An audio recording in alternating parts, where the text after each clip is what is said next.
Jenny, thanks very much for coming out here today on this beautiful Tuesday. You have been in the director role now at the White House Faith Office for a few months. How's it going? It's amazing, and thank you for having me, and to all your viewers, happy Holy Week and leading up to Resurrection Sunday. So amazing to be, it's just an honor to be the director of the newly created and historic White House Faith Office that President Trump has basically raised faith to a level of prominence to make sure that people of faith all over the country, in our country, but also all over the world, know that their voices are represented here in the government. What is it, for Americans who may have not heard of this office, what is the main mission? What is your main focus? Our main focus is religious freedom. You see persecuted Christians and Jews all over the world.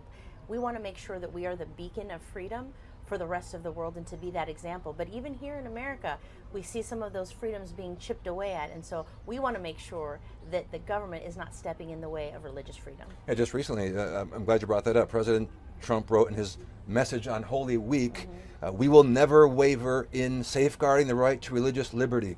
What will it take, what does it take to safeguard religious liberty in this country? Right, and some people, it depends on like sort of, is it happened to you, has it happened to your neighbor, or maybe you haven't experienced anything that's gotten in the way of your religion. But when a man who wants to kneel on a football field and pray silently has to go all the way to the Supreme Court, 8 years, to make sure that he could keep his job, there's a problem with religious freedom.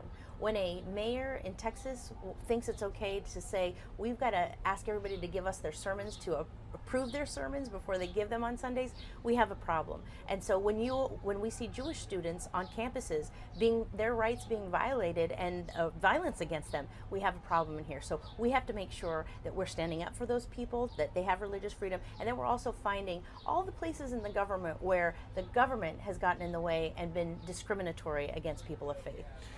We are in Holy Week. This is Tuesday already. It's flying by. Before I know it, Easter will be here. I know there's some big events planned. At least I hear that's what's going on. I haven't seen the list, so I'm hoping you can provide the list of events for Holy Week taking place here at the White House. Yes, so at the White House Faith Office we're just so joyful and grateful that President Trump has allowed us to honor this week in the observance that it deserves. So the president, as you said, he released a proclamation on Palm Sunday to make sure that we were able to observe it for all of the Holy Week. Then presidential video messages will be going out. Tomorrow there will be an pre-Easter dinner with faith leaders where there will be worship and prayer. And then on Thursday we're going to have a White House staff pre-Easter service as well for the whole staff so that we can come together, pray, and worship. So we're very excited that here at the White House we are honoring Easter in the way it is supposed to be observed. Very exciting. And of course, EWTN has a big Catholic audience across the globe. Do you know of any Catholic officials, religious, faithful, who will be here in attendance, or can you reveal any right now? Those names? So we normally don't like to send the list out, but I can tell you that we have Christian, Catholic, from all denominations, and we will have Catholic leaders who will be at the dinner. But we also have a lot of Catholic staff, and so Catholic staff will also be at the next day for our worship service. So we want to make sure that everybody who observes Easter and Holy Week is invited and will be part of our observance. And President Trump, he's been posting a lot about Holy Week, and it's very exciting to see the White House really engaged and focused on celebrating the holiest holiday on the Christian calendar. Absolutely, and it's a stark contrast from last time, and we wanted to make sure that people of faith knew that here at the White House we also observe it in the way that they do across the country and the world, really. For sure. And anything else that I may have missed that you want to discuss, bring up, or that I haven't talked about that you want to say? We're just so grateful that President Trump has really opened the door to people of faith. There's a welcome mat at the White House,